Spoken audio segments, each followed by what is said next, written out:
తెలంగాణలో ఎండలు దంచుకొడుతున్నాయి.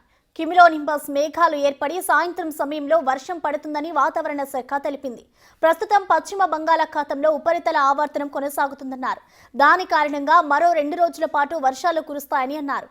మరింత సమాచారాన్ని మా ప్రతినిధి అంజుమా అందిస్తారు. తెలంగాణ రాష్ట్ర వ్యాప్తంగా మళ్లీ ఉష్ణోగ్రతలు ఒక్కసారిగా పెరిగిపోయాయి. అసలు ఈ సమయంలో ఎండల తీవ్రత ఎందుకు ఇంత విధంగా ఉంటుంది అనేది తెలుసుకుందాము. మనతో పాటు వాతావరణ శాఖ అధికారి ధర్మరాజు గారు ఉన్నారు. మిగతా విషయాలను ఆయన మాటల్లోనే అడిగి తెలుసుకుందాం. నమస్తే సార్. సార్, గత కొన్ని రోజులుగా చూస్తున్నాము ఎండాకాలంలో ఉన్నామా అనే విధంగా కూడా అనిపిస్తోంది. అంటే అంత ఉక్కపోత వాతావరణం ఉంటుంది, ఎందుకు అంటారు? గత 2-3 రోజులుగా చూసుకున్నట్లయితే ఎప్పుడైతే మనకి 27-28 తారీఖుల్లో వచ్చినటువంటి భారీ వర్షాల అనంతరం కూడా ఒక విధంగా రాష్ట్రం అంతటా కూడా పొడిబారిన వాతావరణం అనేది కొనసాగినప్పటికీ కూడా మధ్య మధ్యలో అక్కడక్కడ కూడా తేలికపాటి నుంచి మోస్తారు వర్షాలు కూడా కురిశాయి.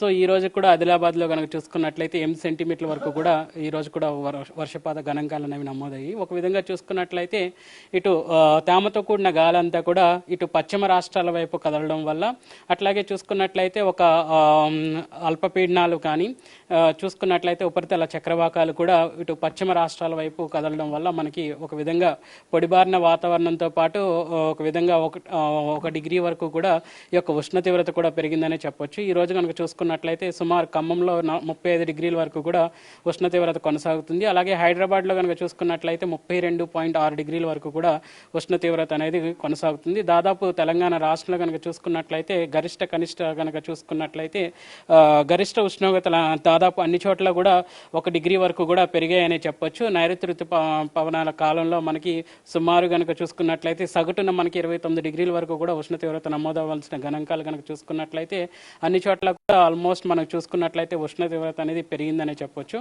గత 4 రోజులుగా కూడా పొడిబారిన వాతావరణం అనేది, అలాగే తేమతో కూడిన గాలి అనేది కూడా చూసుకున్నట్లయితే ఇటు మనకి చూసుకున్నట్లయితే గుజరాత్ వైపుగా ఎక్కడైతే అల్పపీడన ప్రాంతంగా కొనసాగుతుందో అక్కడికి కదలడం వల్ల ఒక విధంగా రాష్ట్రం అంతటా కూడా పొడిబారిన వాతావరణంతో పాటు ఉష్ణ తీవ్రత కూడా క్రమేపీ పెరిగిందని చెప్పొచ్చు. సో సాధారణంగా మనకి ఎండాకాలంలో 35 డిగ్రీల వరకు గరిష్ట ఉష్ణోగ్రతలు అనేవి నమోదవుతూ ఉంటాయి. కానీ ఈ సమయంలో వర్షాకాలంలో ఎండాకాలాన్ని తలపించే విధంగా గరిష్ట ఉష్ణోగ్రతలు నమోదవడానికి గల ప్రధాన కారణం ఏమనుకుంటున్నారు? ఎందుకంటే కాలాలన్నీ కూడా ముందే వచ్చేస్తున్నాయి. ప్రతి కాలంలో ఎండాకాలం అనేది కామన్ అయిపోయింది, ఎందుకు అంటారు? ఒక విధంగా చూసుకున్నట్లయితే భూ ఉపరితల వేడిమి వాతావరణం అనేది చూసుకున్నట్లయితే గ్లోబల్ వార్మింగ్ ఎన్విరాన్మెంట్ వాళ్ళు కూడా మనం తరచుగా మాట్లాడుతూ ఉంటాము. మనం ప్రస్తుతం కనుక చూసుకున్నట్లయితే ఎన్విరాన్మెంట్ అంతా కూడా వేడిమి వాతావరణంతో నిండుకుందనే చెప్పొచ్చు. ముఖ్యంగా ఈ యొక్క విపరీతమైనటువంటి వేడిమి వాతావరణం అనేది ఎప్పుడైతే తేమతో కూడిన గాలి అనేది ఇటు ఉత్తర భారతదేశం వైపు కానీ ఇటు పశ్చిమ భారతదేశం వైపు కానీ వెళ్ళిపోయినప్పుడు ఒక విధంగా దక్షిణ భారతదేశం అంతా కూడా పొడిబారిన వాతావరణంతో నిండుకొని ఎప్పుడైతే నిండుకుంటుందో అప్పుడు మాత్రం పొడిబారిన గాలులు అనేవి రావడం వల్ల ఒక విధంగా ఎండ తీవ్రత కూడా పెరిగే అవకాశం అయితే కనిపిస్తుంది. సో ఈ ఎండల తీవ్రత వల్ల సాయంకాలం సమయంలో మనకు క్యుములోనింబస్ మేఘాలు అనేవి ఏర్పడి వర్షాలు కూడా కురుస్తూ ఉంటాయి. మరి ప్రస్తుతం ఉన్నటువంటి వర్షాలు వీటి కారణంగానే ఉన్నాయి అనుకోవచ్చా, లేదంటే సినాప్టిక్ ఫీచర్స్ వల్ల అనుకోవచ్చా? ప్రస్తుతం కనుక చూసుకున్నట్లయితే మనకి 11వ తారీఖు సుమారు 11వ తారీఖుకి ఒక అల్పపీడనం అనేది ప్రాంతం అనేది బంగాళాఖాతంలో ఏర్పడే అవకాశం అయితే కనిపిస్తుంది. ఎప్పుడైతే అల్పపీడన ప్రాంతం ఏర్పడుతుందో దానికి అనుసంధానంగా ఈ యొక్క నైరుతి ఋతుపవనాల్లో ఉన్నటువంటి వాతావరణ పరిస్థితులు కూడా వాటికి అనుకూలంగా ఉండడం వల్ల రాష్ట్రానికి వర్ష సూచన అనేది కనిపిస్తూ ఉంటుంది.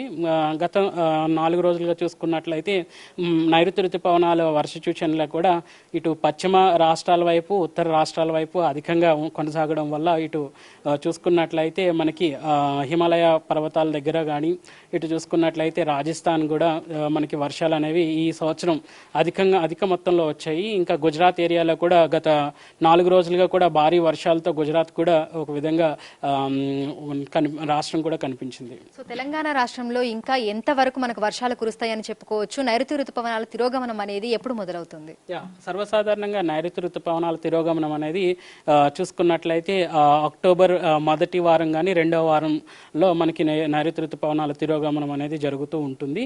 సో మనకు ఉన్నటువంటి లాంగ్ రేంజ్ ప్రిడిక్షన్ ఈ సంవత్సరం కూడా లాంగ్ రేంజ్ ప్రిడిక్షన్ ప్రకారం సెప్టెంబర్లో కూడా సాధారణ స్థాయిలో వర్షం కొనసాగినప్పటికీ కూడా ముఖ్యంగా మధ్య తెలంగాణ మినహాయించి మధ్యస్థ తెలంగాణ రాష్ట్ర జిల్లాలు మినహాయించి ఉత్తర అలాగే దక్షిణ తెలంగాణ రాష్ట్రంలో భారీ వర్షాలు అనేవి నమోదవుతాయి. సో సగటు సెప్టెంబర్ సగటు కంటే కూడా అధికంగానే వర్షాలు వచ్చే అవకాశం కూడా మనకి లాంగ్ రేంజ్ ప్రిడిక్షన్ ప్రకారం చూపిస్తుంది.